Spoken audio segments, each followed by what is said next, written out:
Electric conversion क्या होता है, यानी थर्मो इलेक्ट्रिक कन्वर्जन क्या होता है, इस वीडियो में हम सीखेंगे। यानी यूनिट नंबर 4 को वन शॉट में कवर करने की कोशिश करेंगे। तो थर्मो इलेक्ट्रिक कन्वर्जन क्या है? Thermoelectric conversion refer to the direct conversion between the thermal energy and electrical energy using the thermoelectric material. यानी थर्मो इलेक्ट्रिक कन्वर्जन को हम यह कह सकते हैं कि एक प्रकार का डायरेक्ट कन्वर्जन होता है बिटवीन थर्मल एनर्जी या हीट जिसको बोल सकते हैं, किसमें? इलेक्ट्रिकल एनर्जी में। किसकी हेल्प से? थर्मो इलेक्ट्रिक मटेरियल की हेल्प से। This process is the based on the सीबैक effect. ये प्रोसेस किस पर बेस्ड होता है? सीबैक इफेक्ट पर होता है। तो सीबैक इफेक्ट क्या होता है, इसकी बात कर लेते हैं। कि मान लीजिए कि दो डिसिमिलर कंडक्टर या सेमीकंडक्टर मटेरियल हैं जो कि ज्वाइन किए जाते हैं इस तरह से कि वो क्लोज पाथ बनाए। यानी आप यह कह सकते हैं कि जब दो या दो से अधिक या दो डिसिमिलर मटेरियल, यानी जो सिमिलर ना हो, अगर दो डिसिमिलर मटेरियल हैं वो क्लोज पाथ को फॉर्म करते हैं और उनका जो टेम्परेचर है वो भी क्या, और उनमें क्या हो, और उनमें टेम्परेचर का डिफरेंस हो, उनके जंक्शन पे टेम्परेचर का डिफरेंस हो और वहाँ पर इलेक्ट्रोमैग्नेटिक फोर्स जनरेट हो, तो वही कहलाता है प्रिंसिपल सीबैक इफेक्ट का। यानी सीबैक इफेक्ट से आप यह कह सकते हैं कि व्हेन टू डिसिमिलर कंडक्टर और semiconductor are join to form a close loop and their junction are maintain at different temperature, उसके जंक्शन पर डिफरेंट टेम्परेचर भी होना चाहिए, तो वहाँ पर एक इलेक्ट्रोमैग्नेटिक फोर्स जनरेट होता है और यही प्रिंसिपल आपका सीबैक इफेक्ट कहलाता है। यानी जब दो डिसिमिलर कंडक्टर को या सेमी कंडक्टर को हम ज्वाइन करते हैं जो कि एक क्लोज लूप को फॉर्म करता है, तो उसके जो जंक्शन होते हैं उस पर भी डिफरेंट टेम्परेचर मेंटेन किया जाता है और ये प्रिंसिपल बेस्ड होता है इलेक्ट्रोमैग्नेटिक फोर्स पर। यानी एक जगह हॉट जंक्शन है, एक तरफ कोल्ड जंक्शन है। हॉट जंक्शन क्या करता है? इलेक्ट्रॉन को जिसमें इलेक्ट्रॉन गेन करता है एनर्जी को जो कि मूव करे फास्टर। कोल्ड जंक्शन क्या करता है? जो कि जिसमें इलेक्ट्रॉन जो है वो स्लो मूव करता है। ठीक, यानी हॉट जंक्शन में इलेक्ट्रॉन जो है वो एनर्जी को गेन करता है और फास्ट मूविंग होता है। स्लो जंक्शन में इलेक्ट्रॉन स्लो मूव करता है। तो थर्मो इलेक्ट्रिक कन्वर्जन आएगा तो आप यह बताएंगे कि ये सीबैक इफेक्ट पर बेस्ड होता है और इसका मैंने आपको ये भी बता दिया कि कैसे आप बताएंगे कि सीबैक इफेक्ट क्या होता है। ठीक है। और हॉट जंक्शन में जैसे कि जानते हैं इलेक्ट्रॉन ज़्यादा फास्ट मूविंग करेगा, वहीं कोल्ड जंक्शन में ये इलेक्ट्रॉन जो है वो स्लो मूव करेगा। दिस क्रिएट ए पोटेंशियल, और यही क्या है? यही hot and cold junction he potential difference को क्रिएट करता है या डायरेक्ट इलेक्ट्रिक करंट को प्रोड्यूस करने के लिए इस्तेमाल किया जाता है। ठीक, अब देखिए कुछ की थर्मो इलेक्ट्रिक इफेक्ट होते हैं। जैसे सीबैक इफेक्ट क्या होता है? तो सीबैक इफेक्ट आप हमेशा नोट कर लीजिए कि टेम्परेचर डिफरेंस से सीबैक इफेक्ट आता है। तो टेम्परेचर डिफरेंस होगा तो वहाँ पर सीबैक इफेक्ट आएगा और वहाँ पर वोल्टेज प्रोड्यूस होगा। उसी तरह पाल्टियरी इफेक्ट कैसे आएगा? वोल्टेज को अप्लाई करने से हीट एब्जॉर्ब या रिलीज हो तो वो होता है पाल्टर इफेक्ट। उसी तरह थॉमसन इफेक्ट क्या होता है? हीटिंग और cooling inside a conductor carrying conductor is with temperature gradient. अगर हम हीट करें या कूल करें किसी भी कंडक्टर को इनसाइड में, यानी heating and cooling inside a conductor carrying current with temperature gradient. ठीक, ये होता है थॉमसन इफेक्ट। अब उसी तरह हम बात करते हैं कि थर्मो इलेक्ट्रिक कन्वर्जन। तो देखिए थर्मो इलेक्ट्रिक कन्वर्जन क्या होता है? तो thermo electric conversion is the solid state.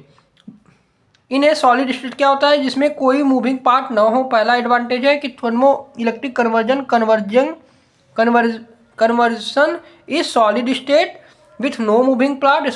इसमें कोई मूविंग पार्ट नहीं होना चाहिए। Making it reliable and maintenance free, जो कि मेक करे रिलायबल और मेंटेनेंस फ्री को। उसी तरह थर्मो इलेक्ट्रिक पावर जनरेटर क्या होता है? ये भी क्वेश्चन आता है कि थर्मो इलेक्ट्रिक पावर जनरेटर क्या है, उसके बारे में बताइए। तो थर्मो इलेक्ट्रिक पावर जनरेटर क्या है? ये thermoelectric generator convert heat directly to electricity using thermoelectric modules. यानी थर्मो इलेक्ट्रिक जनरेटर एक प्रकार का ऐसा डिवाइस है जो क्या करता है? कन्वर्ट करता है हीट को डायरेक्टली टू इलेक्ट्रिसिटी। किसके हेल्प से? यूजिंग थर्मो इलेक्ट्रिक मॉड्यूल से। अब दो प्रकार के होते हैं, एक होता है सीरीज कनेक्शन और एक होता है पैरेलल कनेक्शन। तो इस तरह से आप देख सकते हैं थर्मो इलेक्ट्रिक कनेक्शन जो है वो दो तरह से होता है, series connection and the parallel connection. ठीक, तो सीरीज कनेक्शन की बात करें तो कुछ इस तरह से, ये हॉट है, ये लोड है। ठीक, उसी तरह पैरेलल कनेक्शन इस तरह से है। इसका कंस्ट्रक्शन की बात करें तो कंस्ट्रक्शन में क्या है? P type and N type semiconductor का इस्तेमाल करते हैं, ठीक, कंस्ट्रक्शन में, जो कि किसका बना हो, यूजुअली बिस्मिथ ट्यूराइड या Bi2Te3 से बना हो। उसी तरह इसमें हम कनेक्ट करते हैं electricity in series and thermally in parallel, और इसमें हम कनेक्ट करते हैं इलेक्ट्रिसिटी को सीरीज में और थर्मली होना चाहिए parallel. Sandwich between hot plate and cold plate, ये सैंडविच होता है हॉट प्लेट और कोल्ड प्लेट में।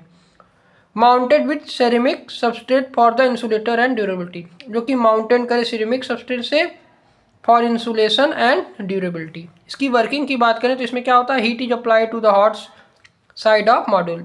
इसकी वर्किंग में क्या करते हैं हम, हीट को अप्लाई करते हैं हॉट साइड ऑफ मॉड्यूल, यानी मॉड्यूल के हॉट साइड पर हीट को अप्लाई किया जाता है। अगर वर्किंग आएगा तो आपके बताएंगे क्या कि heat is apply to the hot side of module. Hot side of module में हम हीट को अप्लाई करते हैं, फिर क्या होगा, हीट फ्लो करेगा from the thermoelectric material toward the cold side, यानी हॉट से कोल्ड हीट फ्लो करेगा। फिर चार्ज कैरियर होंगे जो कि डिफ्यूज होगा, फॉर्म करेंगे हॉट टू कोल्ड, जो चार्ज कैरियर डिफ्यूज होंगे वो भी क्या करेंगे, कहाँ से कहाँ डिफ्यूज होंगे, हॉट से कोल्ड, और मूवमेंट इज क्रिएटिव वोल्ट, और यही मूवमेंट जो है वो वोल्टेज डिफरेंस को क्रिएट करेगा, यानी हॉट से कोल्ड मूवमेंट जो है या टेम्परेचर डिफरेंस जो होगा वही वोल्टेज डिफरेंस को भी क्या करेगा, क्रिएट करेगा across A module. Multiple lag connected in series increase the output voltage, और अगर मल्टीपल लैग होंगे जो कि सीरीज में हैं, अगर वो उनको हम कनेक्ट कर दें तो वो क्या करेगा, आउटपुट वोल्टेज को इंक्रीज करेगा, ठीक, आउटपुट वोल्टेज को इंक्रीज करेगा। उसी तरह इसके परफॉर्मेंस इक्वेशन की बात करें तो V is equal to alpha TH minus TC होता है, जहाँ पर अल्फा सीबैक कोफिशियंट होता है, TH एंड TC क्या है, temperature of hot and cold solid है। अगर हम इसकी इफिशियंसी की बात करें तो efficiency depend on the material figure of merit, यानी इफिशियंसी किस पे डिपेंड करता है, फिगर ऑफ मटेरियल, जिसको हम GT से रिप्रेजेंट करते हैं। इसकी वैल्यू होती है S स्क्वायर सिग्मा T बटे K। अगर हायर GT होगा, मतलब अगर GT की वैल्यू हायर है तो इसका मतलब क्या हो गया, हायर इफिशियंसी। उसी तरह इसके एप्लीकेशन की बात करें, application of thermo electric power generation की बात करें तो इसका इस्तेमाल हम इंडस्ट्रियल एंड एनर्जी एप्लीकेशन में करते हैं, एरो स्पेस पे करते हैं, कंज्यूम एंड कंज्यूमर प्रोडक्ट में करते हैं, remote end of grid power में करते हैं, कूलिंग और हीटिंग में करते हैं with particle effect. Performance and limitation की बात करें तो टेम्परेचर डिफरेंस जितना ज़्यादा होगा मोर आउटपुट पावर होगा। उसी तरह मटेरियल जैसे कि जिसमें GT value, material GT value determine efficiency, जो GT वैल्यू है, GT है वही डिटरमाइन करेगी इफिशियंसी को। और मॉड्यूल डिजाइन जो होगा वो किसके बराबर होगा, मॉड्यूल का डिजाइन जो है वो leg geometry, packaging, heat transfer efficiency पे ही डिपेंड करेगा, ठीक। उसी तरह थर्मल मैनेजमेंट जो है वो क्या बताएगा, effective heat sink, improve output, ठीक। इसका अगर हम परफॉर्मेंस की बात करें, परफॉर्मेंस में जैसे कमर्शियल TEG इफिशियंसी जो होती है वो 3 से 8% होती है, वहीं एडवांस लाइब्रेरी मटेरियल जो होगा वो अप टू 15% होगी, ठीक। अब आगे बढ़ते हैं, जो RTG है उसका इस्तेमाल किया जाता है किसके, जो RTG इस्तेमाल होगा स्पेस में वो कितना उसका एफिशिएंसी होगा, अराउंड 6 to 7%। लिमिटेशन की बात करें तो इसमें लो इफिशियंसी होती है, हाई मटेरियल कॉस्ट होता है, थर्मल स्टेबिलिटी इशू होता है, लिमिटेड पावर आउटपुट होता है, हीट मैनेजमेंट चैलेंजेस होता है और मटेरियल डेवलपमेंट होता है। तो ये था आपका थर्मो इलेक्ट्रिक कन्वर्जन के बारे में, ठीक। थर्मो इलेक्ट्रिक कन्वर्जन के बारे में मैंने आपको यहाँ पर बता दिया है।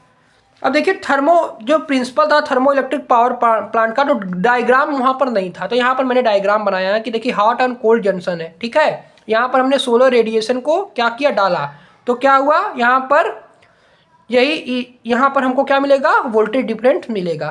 तो ये है power, thermo electric power generator का डायग्राम, ये डायग्राम है, ये आएगा तो यही डायग्राम बनाएंगे, ठीक, ये डायग्राम बनाएंगे। अब हम आगे बढ़ते हैं, इसका मैंने लिमिटेशन, एडवांटेज, परफॉर्मेंस फैक्टर सब बता दिया हूँ, इससे बाहर कहीं कुछ नहीं आएगा।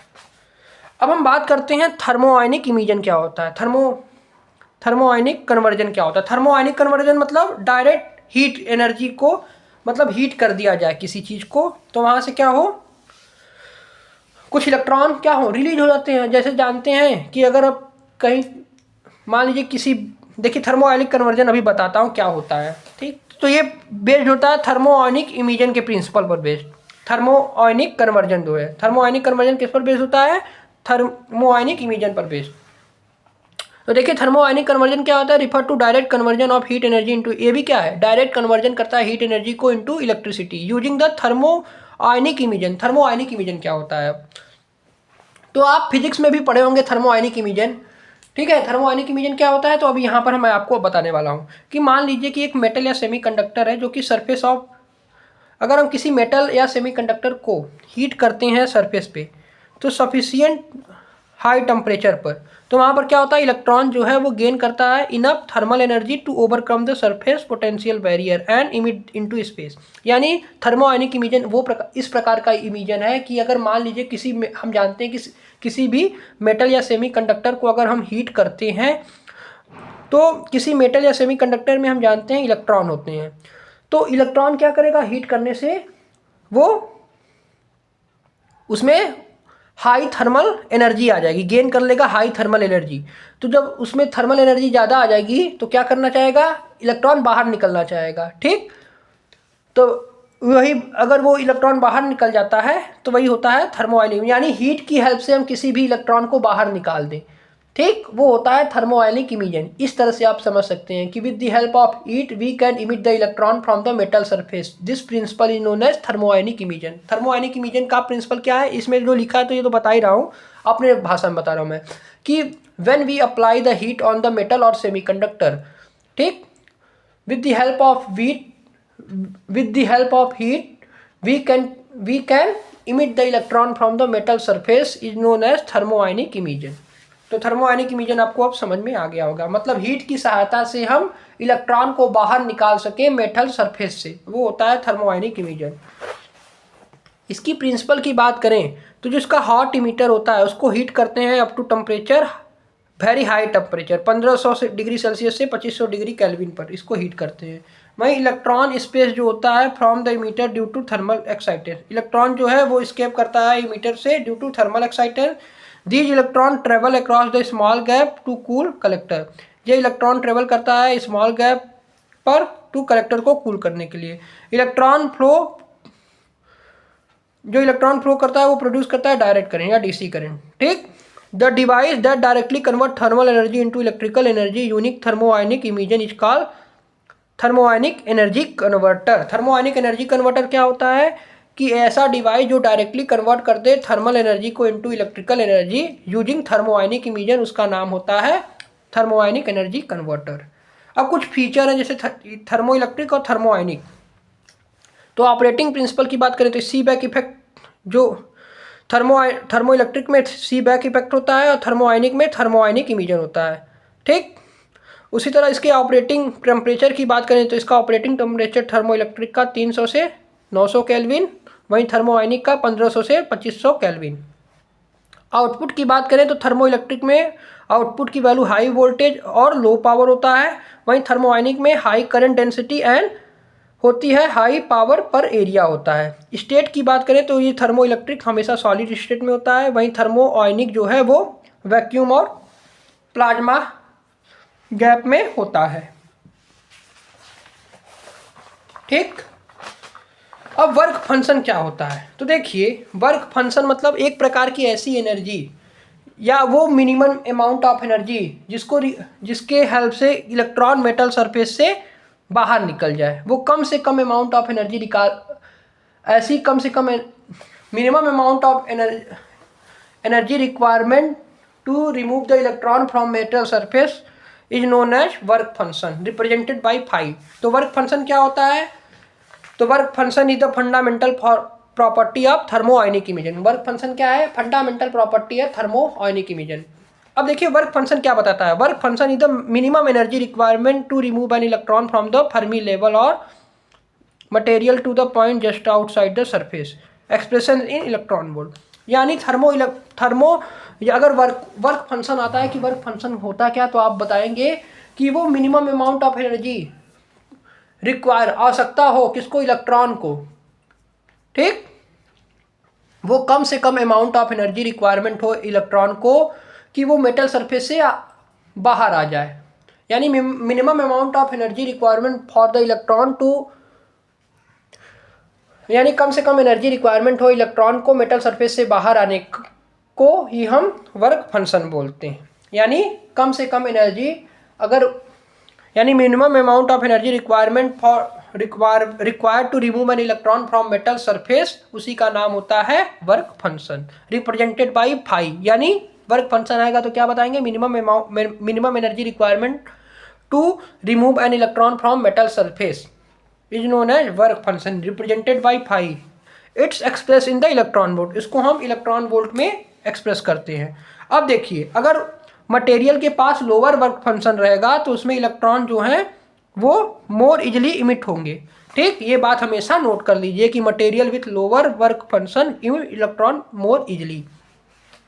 टिपिकल वैल्यू की बात करें तो टंगस्टन का जो वर्क फंक्शन है उसकी वैल्यू 4.5 इलेक्ट्रॉन वोल्ट होता है। वहीं कैल्शियम कोटेड मटेरियल का 1.5 से 2 इलेक्ट्रॉन वोल्ट होता है। वहीं लिथियम हेक्साबोराइड का 2.6 इलेक्ट्रॉन वोल्ट होता है। ठीक, यानी लोअर अगर वर्क फंक्शन की वैल्यू होगी तो करंट आपको हायर मिलेगा और बेटर थर्मोआयनिक परफॉर्मेंस होगा। ये बात हमेशा नोट कर लीजिए। अब हम बात करते हैं थर्मो आयनिक जनरेटर क्या होता है। तो थर्मो आयनिक जनरेटर क्या है? थर्मो आयनिक जनरेटर और thermo ionic converter is the device that use the thermo ionic emission to convert heat directly into electricity. यानी थर्मो आयनिक जनरेटर जो है वो एक प्रकार का ऐसा थर्मो आयनिक कन्वर्टर होता है या डिवाइस होता है जो यूज करता है थर्मो आयनिक इमिशन को टू कन्वर्ट करना हीट को डायरेक्टली इनटू इलेक्ट्रिसिटी, यानी हीट को इलेक्ट्रिसिटी में कन्वर्ट करता है। कौन? Thermo ionic generator. इसमें इसके बेसिक कंस्ट्रक्शन की बात करें तो इसमें emitter, collector, external circuit, vacuum, plasma gap, यही सब होता है। तो अगर हम इमीटर की बात करें तो इमीटर को कैसा बनाएंगे? इमीटर को हम वेरी हाई टेम्परेचर के लिए रखेंगे बनाने के लिए, और इसमें जो वर्क फंक्शन होना चाहिए कम होना चाहिए इमीटर में, और ये किस पर लगेगा? कैथोड को हम इमीटर बोलेंगे।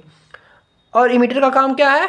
इलेक्ट्रॉन को इमिट करना या रिलीज करना। वहीं कलेक्टर का काम क्या है? कलेक्ट करना इलेक्ट्रॉन को, इमिटिंग इलेक्ट्रॉन को।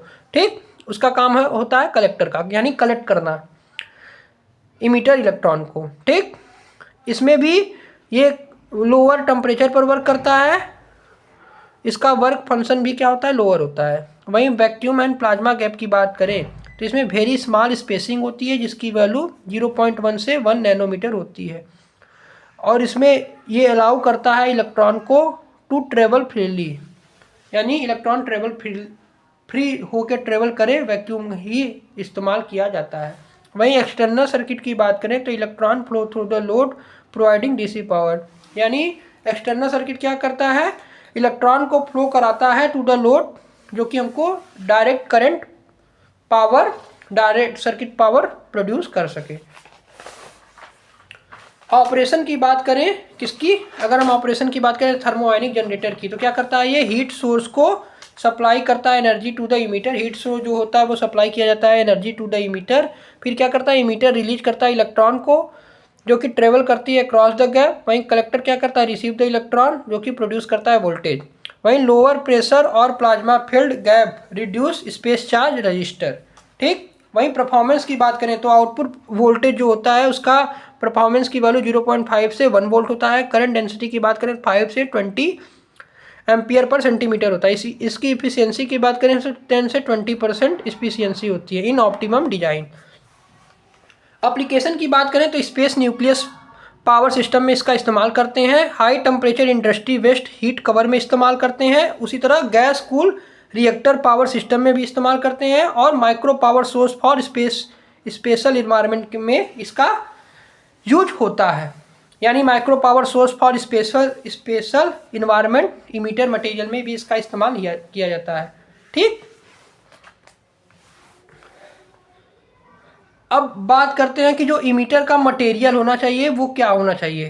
ठीक, तो देखिए जो इमीटर है उसमें टंगस्टन का ज़्यादातर इस्तेमाल किया जाता है, जिसको W से रिप्रेजेंट करते हैं। इसकी वैल्यू, अगर इसके वर्क फंक्शन की वैल्यू की बात करें जो कि 4.5 इलेक्ट्रॉन वोल्ट होती है, 4.5 इलेक्ट्रॉन वोल्ट होती है। वहीं थोरेराइट टंगस्टन जो होता है उसकी वैल्यू, वर्क फंक्शन की वैल्यू 2.6 इलेक्ट्रॉन वोल्ट होती है। वहीं लैंथेनाइट हेक्साबोराइड की वैल्यू के वर्क फंक्शन की वैल्यू 2.6 इलेक्ट्रॉन वोल्ट थी। वही कैल्शियम कोटेड मटेरियल की वैल्यू 5 की वैल्यू 1.5 इलेक्ट्रॉन वोल्ट थी। वही कलेक्टर मटेरियल किसका बना होना चाहिए, मॉलिब्डेनम का होना चाहिए, सिलिकॉन कार्बाइड का होना चाहिए, ग्रेफाइट का होना चाहिए, कैल्शियम कोटेड सरफेस का बना होना चाहिए कलेक्टर मटेरियल।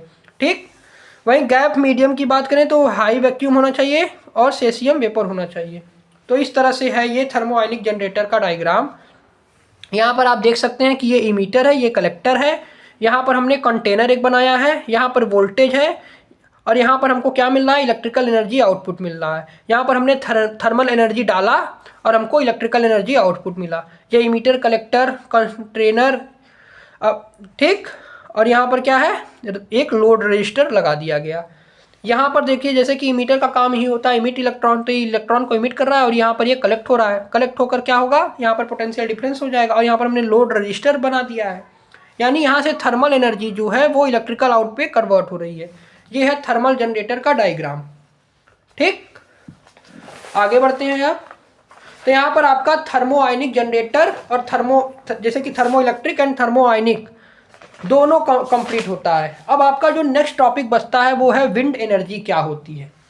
तो विंड एनर्जी क्या है, wind energy is the kinetic energy of moving air that can be converted into mechanical और इलेक्ट्रिकल एनर्जी। विंड एनर्जी एक प्रकार की काइनेटिक एनर्जी होती है जो कि मूविंग एयर से होती है। विंड पावर यानी wind power is the kinetic energy of moving air that can be converted into mechanical और इलेक्ट्रिकल। यानी विंड पावर क्या एक प्रकार का काइनेटिक एनर्जी है जो कि यानी विंड पावर एक प्रकार की काइनेटिक एनर्जी होती है मूविंग एयर के लिए।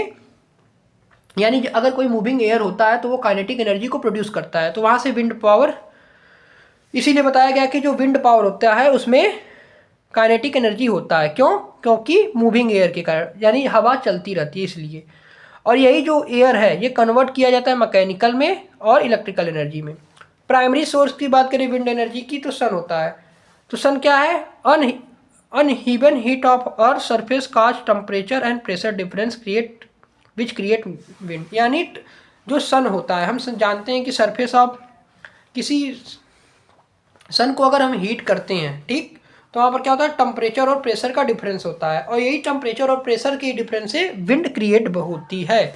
और सेकेंडरी सोर्स है विंड का, वो है अर्थ का रोटेशन हो गया, टेराराइट वेरिएशन हो गया, लोकल वेदर पैटर्न हो गया। इस तरह से भी क्या होता है, विंड एनर्जी प्रोड्यूस किया जाता है। तो प्राइमरी सोर्स तो आप जानेंगे कि विंड का क्या होता है, तो आएगा, लिखेंगे सन।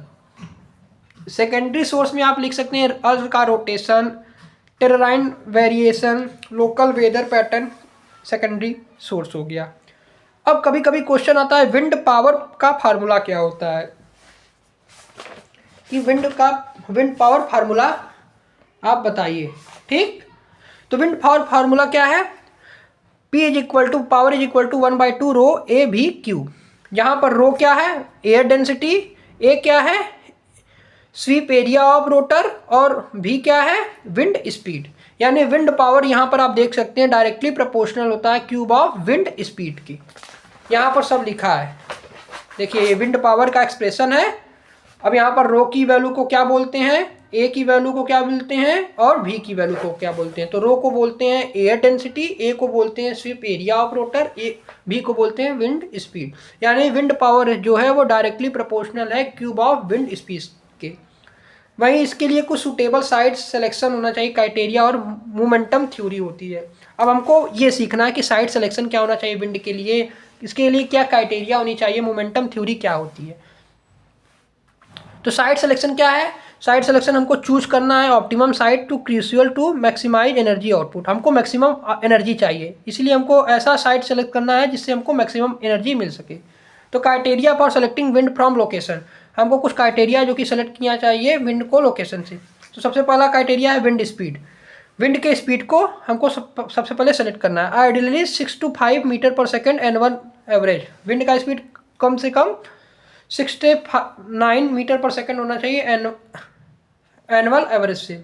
विंड की अवेलेबिलिटी की बात करें तो हाई विंड होना चाहिए जिसकी वेलोसिटी होनी चाहिए थ्रू आउट द ईयर। ठीक, तो यानी विंड का स्पीड 6 से 9 मीटर पर सेकेंड होना चाहिए, ये क्राइटेरिया हो गई। और साइड सिलेक्शन मतलब कि वो एरिया को हम चूज करते हैं जिसमें हमको मैक्सिमम एनर्जी आउटपुट मिल सके। तो criteria for selecting wind from the location, हमको कुछ क्राइटेरिया है जो कि सेलेक्ट करना है विंड को। विंड के लिए तो कौन कौन सा क्राइटेरिया है? विंड का स्पीड जो होना चाहिए वो 6 से 9 मीटर पर सेकेंड होना चाहिए एनुअल एवरेज का। उसी तरह विंड की जो एबिलिटी होनी चाहिए वो हाई विंड वेलोसिटी होना चाहिए थ्रू आउट द ईयर, पूरे ईयर हाई विंड वेलोसिटी होनी चाहिए। वहीं टेरेन की बात करें तो क्या होना चाहिए? ओपन एरिया होनी चाहिए with maximum obstruction, minimum obstruction होना चाहिए। Open area with minimum obstruction होनी चाहिए। हिल टॉप्स और rigid where wind is accelerated, hill top होना चाहिए, रिजिड होना चाहिए जहाँ पर विंड जो है वो एक्सेलरेट कर सके। और चौथा क्राइटेरिया हो गया कि एयर की डेंसिटी जो होनी चाहिए वो हाई होनी चाहिए, जिससे हमको ज़्यादा पावर मिलेगा, क्योंकि विंड पावर जो है डायरेक्टली प्रोपोर्शनल होता है विंड स्पीड से। आपने अभी फार्मूले पर पढ़ा था कि P is equal to 1/2 rho A V Q. पांचवें क्राइटेरिया की बात करें तो एक्सेसिबिलिटी होनी चाहिए। एक्सेसिबिलिटी मतलब उसको हम ट्रांसपोर्ट और मेंटेनेंस के लिए भी कर सकें, यूज इस आसानी से इस्तेमाल कर सकें ट्रांसपोर्ट और मेंटेनेंस के लिए। ग्रिड कनेक्शन होना चाहिए, प्रॉक्सिमिटी टू ट्रांसपोर्ट लाइन होना चाहिए। ग्रिड कनेक्शन मतलब प्रॉक्सिमिटी टू ट्रांसमिशन लाइन होना चाहिए। इन्वायरमेंट एंड लैंड यूज क्या होना चाहिए? Low noise and visual impact concern होना चाहिए। Minimum effect on wild life होना चाहिए। विंड ट्यूबुलेंस क्या होता है? Lower turbine increase wind turbine life. Lower turbulence जो होता है वो इंक्रीज करता है टर्बाइन के लाइफ को। मोमेंटम थ्योरी क्या है? मोमेंटम थ्योरी हमको यह बताती है, momentum theory explain how the wind turbine exact power from wind. Momentum theory आपको यह बताती है कि जो विंड टर्बाइन है वो कैसे एक्सट्रैक्ट करता है पावर से, विंड एक्सट्रैक्ट करता है पावर को विंड से। यही आपको मोमेंटम थ्योरी बताती है। तो बेसिक आइडिया क्या है? The wind turbine is modulated as a actuator disc. Wind turbine को हम मॉड्यूलेट करते हैं एज ए एक्चुएटर डिस्क की तरह। विंड स्लो डाउन, विंड जो होता है वो स्लो होता है as it pass through the turbine, जब वो पास करता है टर्बाइन से। The difference in the momentum give the force. यही जो डिफरेंस होता है वो क्या करता है? फोर्स को या ट्रस्ट को जनरेट करता है। इसका जैसे डेरिवेशन कभी कभी पूछ लेता है कि जैसे कि मान लीजिए V1 क्या है? वेलोसिटी ऑफ रोटर है। V2 क्या है? अप स्ट्रीम विंड वेलोसिटी है। V2 क्या है? डाउन स्ट्रीम विंड वेलोसिटी है। तो यहाँ से VI निकालते हैं तो क्या होता है? V1 + V2/2। वहीं पावर एक्सट्रैक्टेड कैसे निकालते हैं? Power is equal to 1/2 rho A V1 का स्क्वायर माइनस V2 का स्क्वायर इंटू VI हो जाएगा। वहीं बेट्स लिमिट क्या होगा? थ्योरेटिकल मैक्सिमम एफिशिएंसी इसकी 59.3% होती है, जिसकी वैल्यू हम 0.593 भी बोल सकते हैं अगर परसेंटेज को हटाएं तो। Turbine can not extract more than 59.3% of kinetic energy from wind. Turbine जो है वो एक्सट्रैक्ट नहीं कर सकती 59.3% ऑफ काइनेटिक एनर्जी विंड से। अब हम बात करते हैं कि wind electric generating power plant क्या होता है। तो wind electric generating power plant क्या है? तो wind electric power plant convert wind energy into electric energy using the multiple wind turbine. यानी विंड इलेक्ट्रिक पावर प्लांट जो है वो कन्वर्ट करता है विंड एनर्जी को into electrical energy using the multiple wind turbine. इसके मेजर कंपोनेंट क्या है? तो मेजर कंपोनेंट है रोटर ब्लेड्स। रोटर ब्लेड का क्या काम है? कैप्चर करना विंड काइनेटिक एनर्जी को। हब्स का क्या काम है? कनेक्शन बनाना ब्लेड टू द शाफ्ट। वहीं गियर बॉक्स का काम क्या है? इंक्रीज करना रोटेशन के स्पीड को। जनरेटर का काम है convert mechanical energy to electrical. वहीं टावर का काम है सपोर्टिंग टर्बाइन। वहीं या मैकेनिज्म का इस्तेमाल करते हैं हम रोटेट करने के लिए टर्बाइन टू फेस विंड। वहीं पिच सिस्टम का इस्तेमाल करते हैं कंट्रोल करने के लिए ब्लेड एंगल। वहीं ब्रेक सिस्टम का इस्तेमाल करते हैं इमरजेंसी या शटडाउन के लिए। ये मेजर कंपोनेंट है किसके? Wind electric generating power plant के। उसी तरह 9 पर आते हैं तो कंट्रोलर और सेंसर का क्या इस्तेमाल करते हैं हम? Monitor wind speed and power output के लिए। वहीं पावर इलेक्ट्रॉनिक का इस्तेमाल करते हैं कन्वर्ट करने के लिए, convert to grid compatible electricity. Operation की बात करें तो क्या होता है? Wind electric power generating power plant का ऑपरेशन क्या है? Wind electric power generation power plants का ऑपरेशन क्या है, कैसे ये ऑपरेट करता है? तो सबसे पहले विंड जो है वो रोटेट करता है। रोटेट करने के बाद ये श्राफ्ट पर जाता है। तो श्राफ्ट के बाद ये गियर बॉक्स पर जाता है। फिर जनरेट करता है, जनरेटर होता है। यानी कुछ इस प्रकार से इसका ऑपरेशन होता है। ब्लॉक डायग्राम कुछ इस प्रकार से, विंड है, रोटर है, शाफ्ट, गियर बॉक्स, जनरेटर के बाद पावर कंडीशनिंग पर जाएगा, फिर ट्रांसमिशन ग्रिड पर जाएगा। इस तरह से ये ऑपरेट करता है wind electric power plant. Wind electric generating power plant इस तरह से ऑपरेट करता है। Wind, rotor, shaft, gear box, generator, power conditioning and transmission grid. Types of wind machine. Wind machine कितने टाइप के होते हैं? तो ये दो प्रकार के, based on the axis of rotation. Axis of rotation की बात करें तो दो प्रकार के होते हैं, एक होता है हॉरिजेंटल एक्सिस विंड टर्बाइन और एक होता है वर्टिकल एक्सिस। तो हॉरिजेंटल एक्सिस विंड टर्बाइन क्या होता है? तो ये देख सकते हैं हॉरिजेंटल एक्सिस विंड डायग्राम का, एक्सिस विंड टर्बाइन का डायग्राम है। यहाँ पर देख सकते हैं हॉरिजेंटली ये एक्सिस, हॉरिजेंटली ये लगे हुए हैं। ये विंड है, ये टेल वेन है, ये आपका सपोर्टिंग स्ट्रक्चर है, ये रोटर है। यानी ये मोस्ट कॉमन टाइप होते हैं जिसमें एक्सिस जो होता है वो पैरेलल होता है टू विंड के डायरेक्शन में। यहाँ पर एक्सिस क्या है? पैरेलल टू विंड डायरेक्शन है। इसकी एफिशिएंसी हाई होती है हॉरिजेंटल एक्सिस विंड टर्बाइन में। इसका एग्जाम्पल है 3 ब्लेड मॉडर्न टर्बाइन। ठीक, यानी अगर हॉरिजेंटल एक्सिस विंड टर्बाइन आएगा तो यही बताएंगे कि मोस्ट कॉमन टाइप है। इसमें एक्सिस जो होता है वो पैरेलल होता है विंड के डायरेक्शन में, इसकी एफिशिएंसी सबसे ज़्यादा होती है। इसका एग्जाम्पल है 3 ब्लेड मॉडर्न टर्बाइन। ये इसका डायग्राम है। उसी तरह वर्टिकल की बात करते हैं तो इसका एडवांटेज बात करें अगर हम किसकी, हॉरिजेंटल एक्सिस की, तो इसमें हाई पावर आउटपुट होता है, बेटर परफॉर्मेंस होता है at high attitude. High power output होगा, बेटर परफॉर्मेंस होगा हाई एटीट्यूड में। डिसएडवांटेज की बात करें तो नीड या कंट्रोल, रिक्वायर्ड टालर टावर, इसमें ये टालर टावर को रिक्वायरमेंट होता है इसमें। उसी तरह वर्टिकल एक्सिस विंड टर्बाइन की बात करें तो वर्टिकल एक्सिस विंड टर्बाइन में क्या होगा? वर्टिकली होगा, बस वही डिफरेंस है। यानी axis perpendicular to the wind direction. इसमें क्या होगा? जो एक्सिस होगा वो परपेंडिकुलर होगा विंड डायरेक्शन के लिए। इसका एग्जाम्पल है डेरिव एंड सॉवेरीज। ठीक, इसका एडवांटेज की बात करें तो इसमें नो या कंट्रोल नीडेड।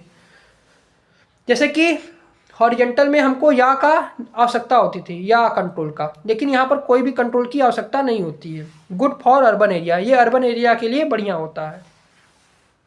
डिसएडवांटेज की बात करें तो लोअर इफिशियंसी होती है, हाई मेंटेनेंस, मैकेनिकल स्ट्रेस होता है। ठीक, उसी तरह based on the aerodynamic action. Aerodynamic action पर अगर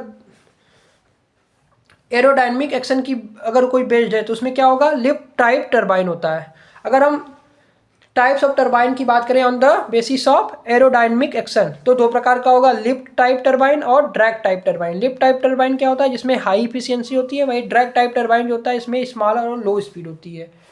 अब बात करते हैं विंड के कैरेक्टरिस्टिक की। तो विंड की कैरेक्टरिस्टिक की बात करें तो विंड का स्पीड जो होना चाहिए वो वेरी करता है हाइट से, और मेजर करते हैं यूजिंग हम एनोमीटर। वहीं विंड डायरेक्शन जो होता है वो रोज होता है डायग्राम सोन डायरेक्शन डिस्ट्रीब्यूशन। रोज डायग्राम सोन डायरेक्शन डिस्ट्रीब्यूशन से विंड का डायरेक्शन हमको मिलता है। विंड शेयर क्या होता है? Increase the wind speed with height. Wind shear आपको बताता है कि कैसे विंड स्पीड जो है वो हाइट से इंक्रीज होता है। इसके लिए फार्मूला होता है v = v0 h/h0 का की पावर 2। ये वाला एक्सप्रेशन v = v0 h/h0 की पावर अल्फा लिखा है क्या? हाँ, अल्फा या 2 होगा, ये अल्फा है।